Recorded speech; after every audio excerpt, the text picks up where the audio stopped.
all of you guys coming in today and taking the time to learn about EpiPen awareness and swarm management. So I have some handouts for you guys today. We'll start with EpiPen safety for beekeepers.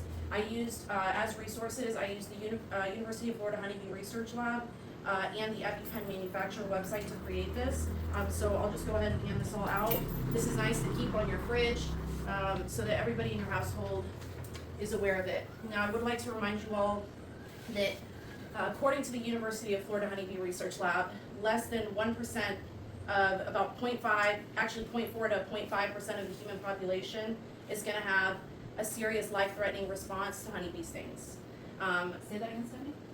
Less than 0.4 to 0.5% of the human population everywhere in the world is going to have a life-threatening response to honeybee stings. And so that's why it's important to talk about it. Some of the signs that you're gonna see when somebody has a serious, it's actually in 6 categories. So we'll go over, think of it as like hurricane, right? So hurricane 5, or category 5 is really serious. Well, the responses the human body can have is up to category 6. So the last 3 are pretty serious. The first 3 are local reactions. The worst that a 1 through 3 is going to get, which what is the most common reaction is you get stung on the arm, you're going to have swelling all over the arm. You know, when I first started beekeeping, I would get stung and I'd get stung on my forehead, my whole face would swell up. And it's not going to be the same for everybody. We're all different, and I just want to remind you, I'm not a doctor, I'm not an allergist, I'm not giving you guys medical advice. If you ever feel like your life or somebody else's life is being threatening, to call 911. And if you ever come into a case where you have to use an EpiPen, make sure to call 911 and hold this EpiPen with you after it's been used so that the medical professionals know what the dosage is that you used. I have a trainer pen here, and it's a very simple tool to use.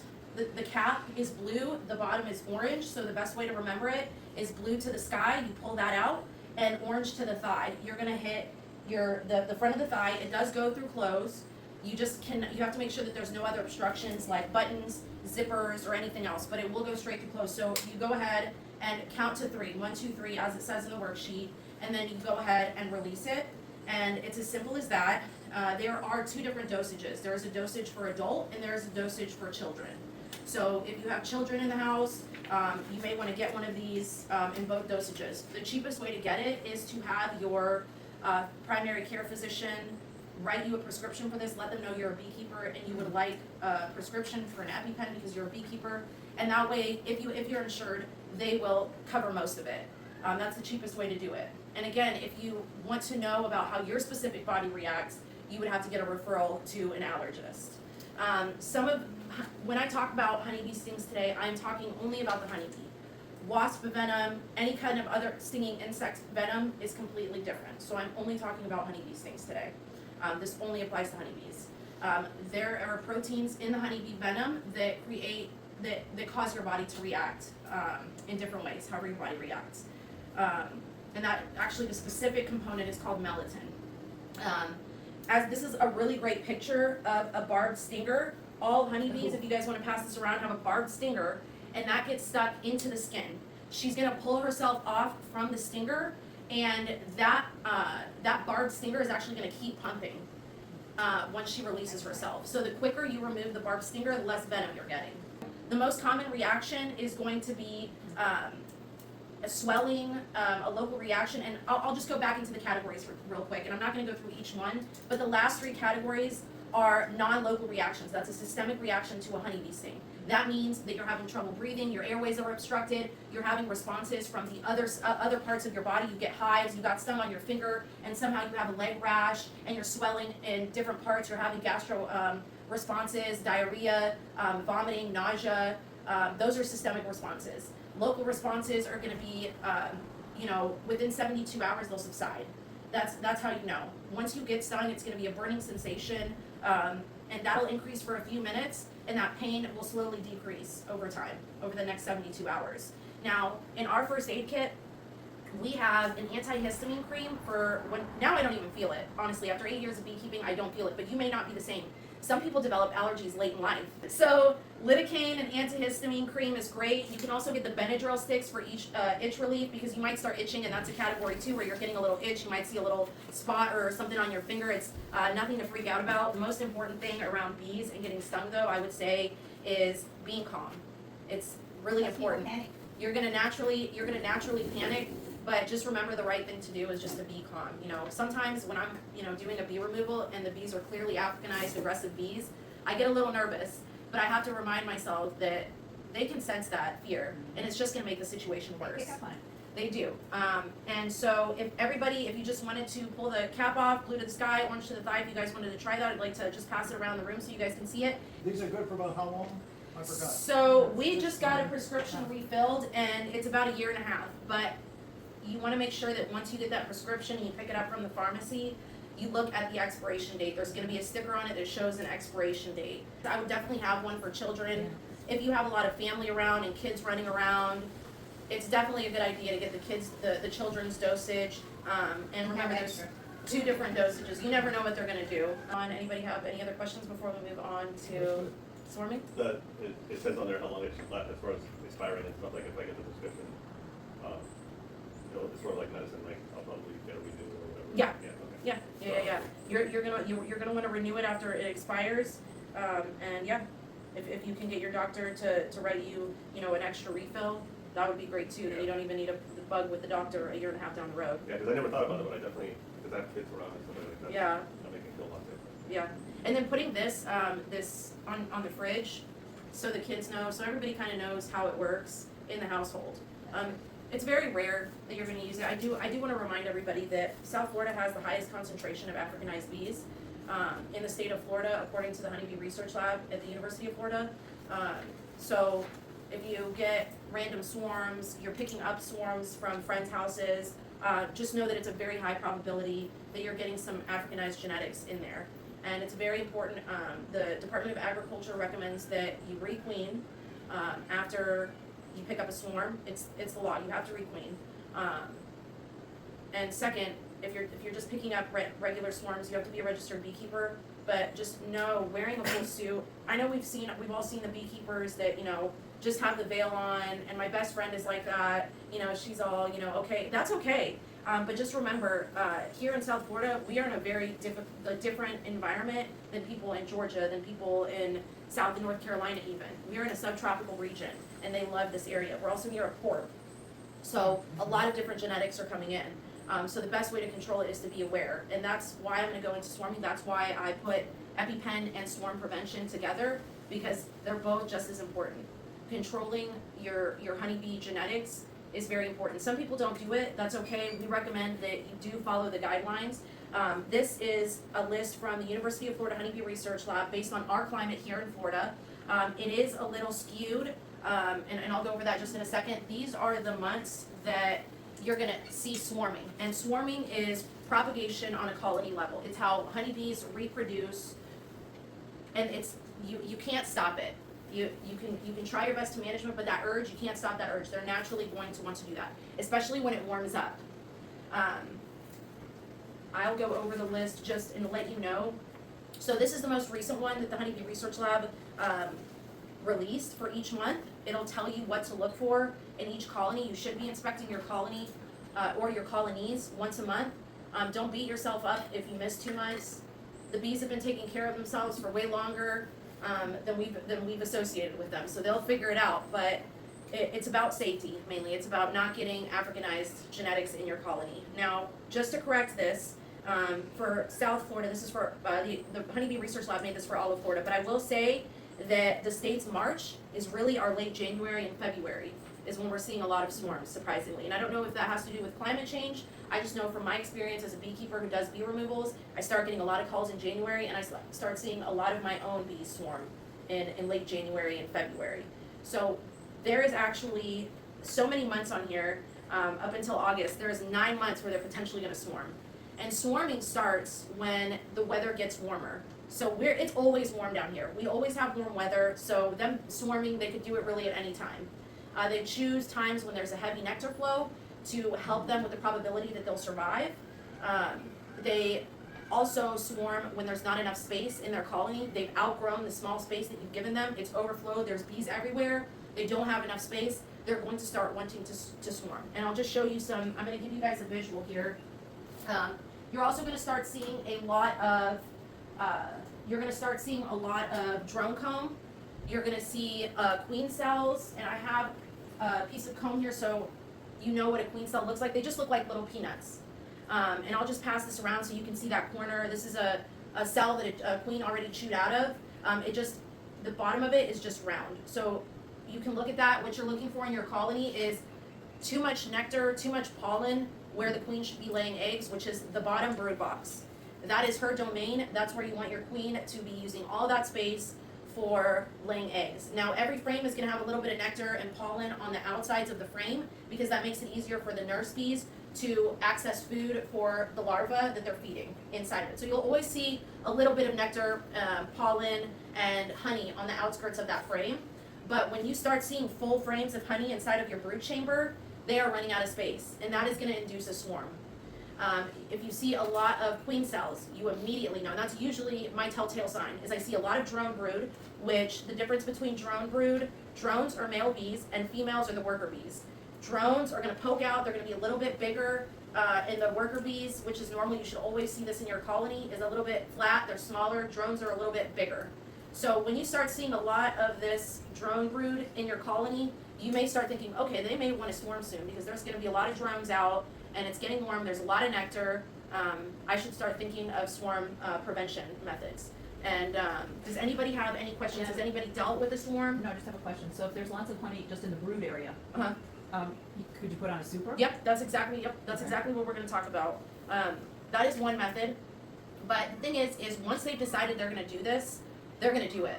You cannot stop them. But you can prevent you from losing bees because when half of that colony, the swarm is half of the colony leaving. They're reproducing and they're going to another area and you're losing half of your productivity, you're losing half of your workers, you're losing your old queen. So they're not just going to leave the colony without leaving behind some queen cells. So that's usually my two things when I'm looking at a colony is a whole bunch of drone comb and queen cells. So I know, and some beekeepers, every beekeeper is different. Every beekeeper, just so you know, is different. But one of the ways that I prevent swarms from immediately occurring, like if I don't have time right now to address this, I'm going to start picking out those queen cells. I'm just going to scrape them off. I would take my hive tool and just scrape it right off, no matter, hey Fred, how many queen cells I see. Another way is just to add a honey super, like Lucy was saying. You could add a honey super, but remember, they've already made up their mind that they're going to swarm, so you need to do that in combination with taking those queen cells. And now the Department of Agriculture recommends that you already take every single queen cell out and get a queen bee from a certified queen bee breeder. Excuse me. I was looking for the word. You want to make sure that you're not just calling, any Joe Smo, hey, I got some queens for you.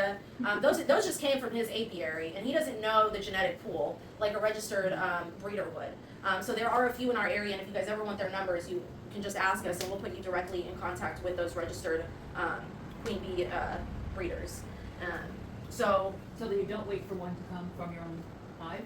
you can, but it's recommended you don't because there's so many Africanized genetics. The chance when the colony swarms, they're leaving behind virgin queens, a whole bunch of queen cells. And that one queen is going to, whichever queen wins the war of queens inside of the hive, one of them will survive, and she will mate with about 13 to 15 drones. The probability is so high that she mates with Africanized drones that you may not tell after the first mating season that they're Africanized, but you continue to let the cycle go round and round and round. They're just going to slowly get more aggressive, and you don't want that.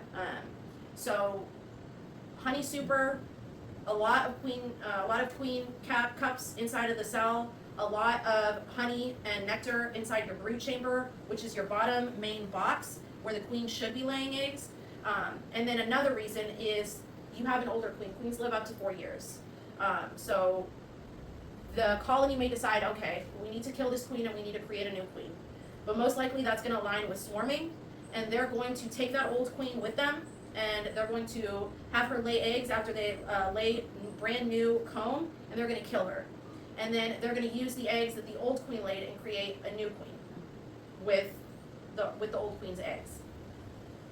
That was a lot. So do you guys have any questions? Yeah, I have another one. So when they're putting the honey in the brood area, are they doing that intentionally because they know they're going to be leaving, so they leave the honey there for those who are going to be staying?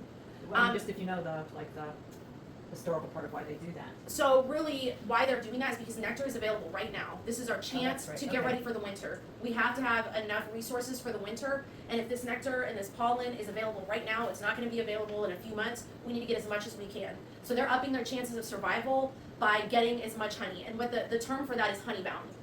The queen is honeybound. That means she doesn't have anywhere to lay because there's so much honey in there. So it's important to be aware of how much space your honeybees have. Now, on the contrary, on the other side of that, you don't want to give your bees too much space, because if you give them too much space, they're going to have issues defending that space. You want to give them enough space to where they can work, the queen can lay eggs, they can store their resources, but they also have to have enough room so that they can, not too much room to where they can defend that space, okay? And so you have to, it's a balance between giving them too much space, not giving them enough space. You want just the right amount of space, and that's not really hard to determine. Once you start going into your hive and inspecting, you'll realize, okay, my bees really need more space. I'm starting to see comb build up on the tops of my frames. They need more space. They're telling you, we're outgrowing our space. We're about to leave. $300 of your money is about to fly away, and you need to do something.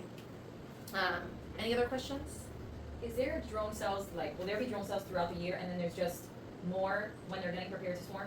Or- Yes. Okay. Yes. There's usually in South Florida, there's only like 2 or 3 months where you're not really going to see drone comb. Most of the time you're going to see drone comb, but if you're checking regularly, you're going to be able to recognize, holy moly, it's mating season. There's a lot of drones out here. So it's you'll be able to tell if you're regularly checking. Yeah, Lucy? Yeah, so at one point in my travels with bees, I visited with a beekeeper who cut out, he must have cut out 20, 30 drone, maybe in December. Mhm. And was he trying, would that have helped prevent something like this? Yes, that was one thing he was doing to help prevent swarming by cutting out the drone comb. But another thing, what he was actually probably doing was the varroa mite, which is it's like fleas, but for honeybees. What you should be treating for, seasonally, you should be treating for this. They like to live their life cycle inside of drone comb because drones are bigger. There's more for them to feed on. There's more space for them to reproduce inside of that cell. So that was probably what he was doing. He was probably trying to do a treatment-free method of mite prevention, and he cut out all the drones to reduce the percentage of varroa mite in that colony. Would you recommend that if when we go into our hives, if we see drones, should we just kill them all the time? Or It really depends. For what purpose? What do you mean? Just go through and kill them? No, you don't want to go through and kill them all the time. But what do you mean? For mite prevention or for mite prevention, so for- that we don't have to. They will. Varroa mites are evolving, and they will go inside of a worker bee cell and reproduce in there. So either way, they're going to reproduce. Anything. Just as another reminder, anything I recommend to you, I always listen to the Honeybee Research Lab here in Florida, and I always go by Department of Agriculture recommendations. Because they have so much data to back up what they are asking for, and some people may think that that's cruel treatment, but really you're doing them a big favor by listening to their guidelines. Not them as in the Department of Agriculture, but bees as a whole, and your community, and the people that live around you. Because once that partly Africanized colony swarms and goes into your neighbor's tree, and they kill that queen and they make a new colony, now you got more Africanized genetics in your bees. Can you say those 2 resources again? Are those local resources? that These you are, said? yes, and it's very important. This is very important. Florida Department of Agriculture, and that's where you're going to register as a beekeeper. It's $10, super easy, but they have a lot of resources to help you. And then the University of Florida Honeybee Research Lab in Gainesville. Okay. My biggest mistake when I first started beekeeping my first year or two, I was watching a lot of YouTube videos, but I was watching YouTube videos from beekeepers in Canada, from beekeepers in Minnesota, and while most beekeeping is the same, it is not the same as a subtropical region in Florida where you have a high concentration of Africanized bees. So I had texted Michael because last week I picked up my 2 nukes in Georgia. Okay. And then, so one of the nukes, I didn't see the queen, but they were, by looking at all of the, the panels, it seemed okay. Like they were chill, there was activity, so I just tried to move them as quickly as possible. to make sure that they weren't gonna get crazy. You were moving them from a nook into a tent frame. Yes, into a tent frame. Okay. But the second hive, even when I picked it up, it was making like, they were buzzing a lot, even just being in the nuke. So I was like, man, I don't know, my instinct told me that there might be something going on, so I left that one for last to transfer it. Okay. So then when I went to go transfer it and I was looking, I saw 2 queens Mm-hmm. and I saw queen cells. Yeah. So then I was like, oh boy, what am I gonna do here? I kind of started freaking out a little bit. So I put it back in, and then afterwards I text Michael, and then I text like another girl that I know, she's a beekeeper, and then they both kind of told me, because I was like, oh, maybe I just gave them, you know, enough space. Since I moved them to the tent frame, maybe I could just let them be. But they both told me, absolutely not, you're gonna come back, there's not gonna be, Anybody's, yeah. yeah, so then I tried to go back in, and then I was looking, but then I can only see 1 queen. Because I went and I was gonna split them into the 2 nukes. Right. Like I was just gonna, because I didn't have any more boxes. Right. But when I went back in, I can only see 1 queen. So I just killed the queen cells that I saw, Right. and then I just kind of left them in there. And then, so I go back on Thursday, Okay. so I think there might be a chance I can come back and there's no bees. So you have the 1 queen in there. You did kill the queen cells, which is a great swarm prevention method. But you have the 1 queen in there. They just needed more room. Did you move the nucleus hive into a 10-frame brood box? I did, but the thing is that I don't, because afterwards I was doubting myself. I was like, man, what if I just didn't see the other queen? Like maybe she was still in there. So I don't know. I'll see what I walk into. But yeah, no, because my concern now is that That's definitely a colony getting ready to swarm. yeah, That's definitely a colony who's been maybe in that nook for a little too long, and they're ready to move on to something bigger because Yeah. there's so much nectar right now. Yeah. This warmth is inducing them to want to propagate and move on to something bigger. So that's definitely what you had. But being that you killed the queen cells, you kind of bought yourself more time. okay, So they may still be there. As far as the 2 queens in 1 colony, maybe they were planning on swarming with the 2 queens, the old queen and the younger queen. okay. And then the younger queen, once they got to their location, was probably going to kill the older queen. Mm. But I would say being on a limited time, you know, with the bees, that is a great thing to do. Go ahead and kill the queen cells. She may still be in there, but what's probably going to happen now that you gave them more room is they're probably going to want to stay where there's more room, it's safer, and they may just, the virgin or younger queen is probably just going to end up killing the older queen. Okay.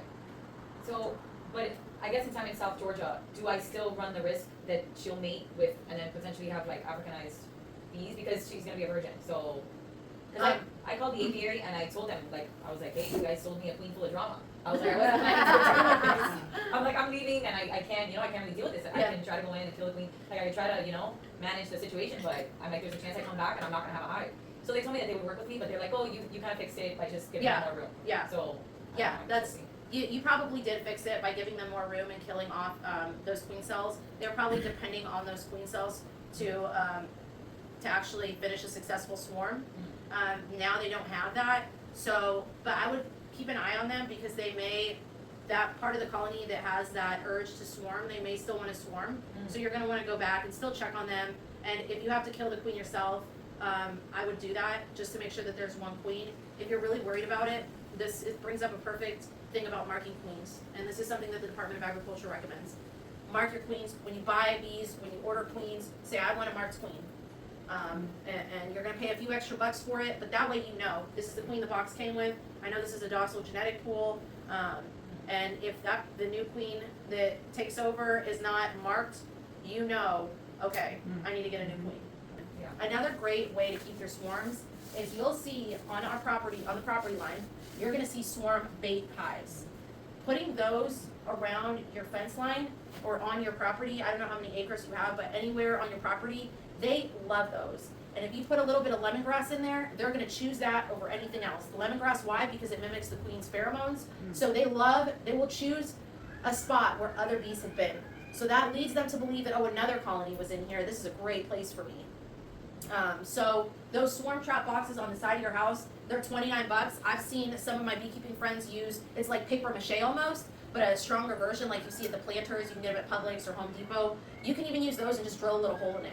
The smaller the hole, they actually like it more with the smaller hole. But I'll let you guys take a look at those, and if you've been here and you've taken a class with us before, you've seen those bait hives. And the reason those are up is because we want to catch all of the bees that decide to swarm before they're gone. Go ahead and open her up. Oh, you did. So what do we know immediately after looking at this hive? They're healthy. Okay, so we don't know yet that they're healthy, but we do know that their population is booming. Right. Just a little bit of muscle there. There you go. Okay. Wow. Okay. Now, a good way to do this is to use the sun as your light. That's the best way. What do you guys notice about this frame here? All the holes are filled up. We got some drone cells. We've got some drone cells, and we've got a lot of worker cells. That's a good sign. Does anybody see this peanut shape on here? Mm-hmm. And sometimes if you need to blow them, you can blow them out of the way. Because sometimes they'll completely cover the queen cells and you'll miss the queen cell. Eggs? Yeah, a few eggs and some cat food. And on this side, It's really dark on here. and a queen cell down here. Bottom right, you. Shoot out. Perfect. So we know that it's not a problem yet. Maybe in the past it was when this was split off from the old colony. So she's seeing eggs, larvae, and on the other side we're seeing a fully capped side of worker bees. On this side, yes. Those are all fully capped worker bees. Oh, Yeah. that is a beautiful, All workers. Wow. beautiful frame of packed bees. This is also another cool thing. So, in regards to swarming, guys, what do you guys think going through most of the frames so far? What do you think is happening here? We've seen most of the frames are filled. They need more space. They need more space, right? What are all the things that we've seen so far that indicate that maybe they need more space? There's no more room, right? And we know she's laying eggs because we see eggs. And just looking at the box, it's just like a giant net of bees. You know, it Right. looks cramped. Yeah, it looks cramped, right. We've determined that yes, they absolutely need more space, and to prevent them from building more queen cells and deciding that they're going to get the urge to swarm, we're going to go ahead and put them in a 10-frame hive to get them on their way. And I imagine, Sean, this is what you've been using when Sean mentioned earlier he uses an open board. This is what Sean uses. That's the bottom frame, and it will perfectly align the sides here. Me and a friend painted this. Yeah. So it's been used a while. Yes. Actually, bees often enjoy going to something that's been used, but I always sterilize it and flame it. In the way, yeah. So you don't want any viruses or bugs. Exactly. So the way to sterilize it is to take your, the best way to do it is to use your propane flame and go through it and get those corners and the sides. That's why you see the black marks in there. Okay. That's a great way to sterilize a hive. And so that's how we do it. Now we have 5 frames in here. This is a 10 frame. So we need 5 empty frames. So if you guys want to go ahead, and I'll lift this up a little higher so it's easier. What we're gonna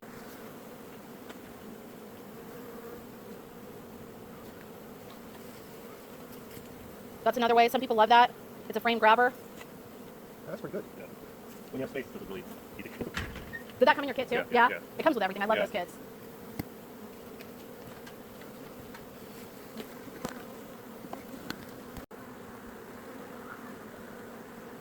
Where even put the new one? We'll put them on the outside once we're done. Oh yeah, definitely great. The only thing about them is that you end up crushing, you know, you have to deal with the fact that Yeah, you got to make sure that you're not crushing any bees, so be gentle with that. That's why I don't like using it, but Michael loves that thing. yeah, I don't like using it. I feel like my hand's not strong enough. I feel like I'm scared I'm gonna. Yeah. Yeah. I just. Perfect.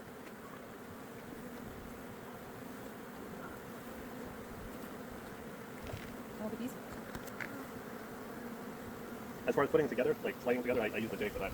Because in the end, you want it to be pretty. Huh? Yeah, so far. And then we've got 3 more coming. You always want to make sure that you have 10 frames in a 10-frame hive, or what they'll do is they will build a comb. And with my luck, that's bird comb on the top. That is another great sign of knowing that they're ready for more space. Okay. They're going to start filling up the gap. Any gaps they have, they're going to start filling it up. And so while we're waiting for him, we'll go ahead and dump these out. Sorry. honey. Now check this out. Oh my goodness. Wow. What do we see here? It's on here. So they ran out of space and now they're building drones on the top cap.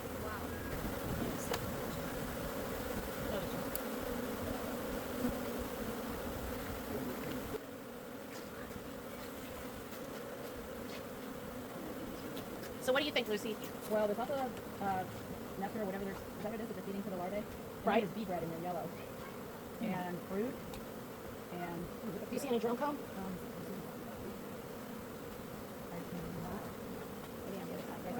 Oh yeah, they're drone comb over here on the left. What do you see brood? Do you see worker bee cells? Worker bees. There's some larvae there. Yeah, there's some little larvae. I didn't see it on the other side. The other side is Empty, so maybe the queen's not moving. Oh yeah, there's a drone there. drone over here. They can't get in here. Is that why there's so many out there now? it's pretty chock full. Yeah, these guys, yeah. This is Queen a cell. season of empty. abundance. Yep. Thank God. So these are, But I can see a lot of eggs in here. And then drum cells, empty queen cell. interesting. Joseph. Yeah, yes. And then when the cell is covered, then it's a pupa, right? Yes. These are the white ones See, I on don't top. need exercise. Yeah, see, this one is a drone, that's a male bee, and then these are female worker bees. Is this gonna be another queen cell? No. May not necessarily be planning on swarming, but in about a month or so, if they don't get more space, they'll start planning their next move. What happens if you move them too early? There's no too early. It might even save you some heartache. Bee bread and nectar, exactly. So they're getting ready to turn this into a honey frame. Tells us they need space, and if we don't fix that, they're going to start inducing a swarm. So what's honey bound again? Honey bound is when there's so much honey and nectar in the bottom. This is the queen's domain in the brood chamber. Honey bound is when there's so much honey in the brood chamber that the queen has nowhere to lay her eggs. It's a nice handy dandy queen excluder that only worker bees and drones can get through. It's perfectly sized, but the queen cannot get through it. So it's a great tool with a little bit of smoke. Sorry, girls. Be gentle. Hang it, hover it over so they know to move, so you don't kill too many. So, yeah. Good, wow. Good job. That was really good. Okay. Because you don't want to put the honey super on and kill too many worker bees. They do recognize faces. They do remember you. Be gentle. When you check it, I'm concerned about the bottom one. When you go to check again, are you interested? This one should be. Look her stinging me. Everybody gather around. Yep. Oh, yeah. See how she Oh, yeah. stung my glove? Yep. And she's trying to get off of it now? Is she gonna die now? Look at the sac. It's still pumping. It's still pumping Wow. venom. If you look very closely, That is- it's still pumping venom. Yep. Yep. So, yeah, so this hive, what happened is it's not them that's being mean, is other bees are starting to rob them. So they know if a bee is not a part of their colony, and that's when they start getting angry. So we'll go ahead and close this up so they can fairly defend themselves. So when you come back to check, are you checking the top one first or And bottom so, one? oh no, guys, I'm feeling really dizzy. I can't breathe. My airway's obstructed. Stop the blue, You call put the orange to your 911. thigh. Who can? Now that I'm stung, 1, 2, 3. perfect. Call 911. I already told her. Yes, she already called them. Nothing but behind you though. Thank you, guys. I Perfect. saved your life, Stephanie. Okay, so let's thank you. I You're a didn't think I hero. would be doing that today. So, what do you guys think, and what are other questions you guys have about swarming and queen cells? I'm sorry that our apiary is perfect and we don't have any queen cells. I love it. And And that Yeah. your neighbors love your hives as well, right? yes, That's yes, great. they do. It did say And that. we entice them with honey. You know, Mhm. we do think of our neighbors, and they're a lot more accepting of it. So, anyways, what questions do you guys have about swarming and swarm prevention? I did notice because I've been coming here for a couple months. It seems like the January, February, there was this whole problem with like the queens and the Yep. drones, and it definitely seems like it's sort of tapering off now. It's more worker bees. So I've sort of noticed that little change, like because that wasn't the case. Like the first couple times I came, it was like there was a lot more, I guess, of the swarming. Swarming behavior, yeah. Behavior, yeah. So I could actually see the difference. This That's time around. great. You can Yeah. see the difference from when you started in January and now what's going on after the season has slowed down Yeah. and tapered off a little. Okay, that's really good to hear. Do you think that's due to heat? The warmth does. The warmer it gets, they're like, okay, this is perfect. We have a higher chance of surviving. There's going to be more nectar. There's going to be more pollen. So we need to rebuild our colony. Heat has almost everything to do with it. So the warmer it gets, the more likely they're going to swarm. So in January, it was getting colder, or it was getting warmer, Yeah. and then all of a sudden we were struck with that cold weather, Yes. right? Yep. And so now we didn't see any swarms at that time really because it was cold. They believed that they didn't have the best chances of survival, but it got cold and then it picked up again once it got warm. We started seeing swarm behavior. Right. And so remember, having the swarm traps that I've shown you on the sides of the house, on your fence lines, even in the shade, I would say the shade is a good place for them. The swarm traps, not the bees, you need to have them in full sunlight. But the swarm traps, get at least 2 depending on the size of your property, and the likelihood of you catching your swarm is much bigger. And you want to catch them, and if you're not going to keep them, you can get them reclaimed and sell them, Prince Reducer, because that is going to help them defend the space better. So when I transfer the nukes, I put the tiny one. Is that okay? You can put whatever one you want, just as long as you decrease the entrance space. Okay. The smallest Because one. we just split this one, so there's not enough bees yet in here to properly defend themselves. So what we're going to do is put an entrance reducer to make sure that they have a fighting chance against pests, against other robber bees who know that they have some good resources in here. Yeah, that is a very good practice. And even in this, if it was me, I would have just chosen to give them even a smaller space. But we'll leave it. Well, that's fine. The little one's good too. Yeah, the little one is good. And what you'll see they'll end up doing is they'll end up propylizing this to the box. Okay. So when you finally decide to take it off, remove it, you're gonna be frying it open. Probably, I have to use a butter knife to fry it open, to remove it. But no, they prefer smaller, they prefer smaller entrances. So when would you change it to like the next size or remove it completely? Or you would just change it to the next size up? I like always having this on here. So if you look at honeybees in nature, they always have a very small entrance. Okay. So if I leave it like that tiny, it's still okay the whole time. It's, well, not this tiny, until they build up, maybe use the other entrance reducer. Okay. June, do you have any questions, Lucy? No, I'm listening, I'm listening. That's great. So I just thank you all for coming. I hope you guys learned a little bit about swarm prevention and how to use an EpiPen.